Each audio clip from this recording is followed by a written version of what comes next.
பையோட வேல்யூ என்ன? பையோட வேல்யூ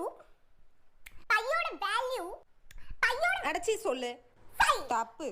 3 4 ஏதோ ஒரு முடிவுக்கு வா. 5 எத? இங்க பாரு, நீ சும்மா அம்மா பிஸியா இருக்காங்கன்னு ஒரே காரணத்துக்காக தான் உன்கிட்ட வந்து நான் வந்து நீங்க क्वेश्चंस கேளு, நான் வந்து சொல்றேன்னு என்னோட பெனிஃபிட்க்கு நான் வந்தேன். நீ அதுதான் சான்ஸ்னு சொல்லிட்டு நீ ரொம்ப என்ன வந்து கத்திட்டு இருக்க. இப்படியே பண்ண கூடாது.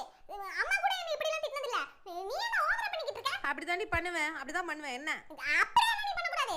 HCF க்கு LCM க்கு உனக்கு டிஃபரன்ஸ் தெரியாது. அது கூட தெரியாதா உனக்கு? அது கூட தெரியாதுடா. அம்மா நடி நடி நல்லா நடி. அப்பத்த பாத்தைய அப்பத்தி கேக்கே அப்பாத்தியா அப்பாத்தி கூ அப்பாத்தி ஏ இப்ப பையோட வேல்யூ சொல்லு.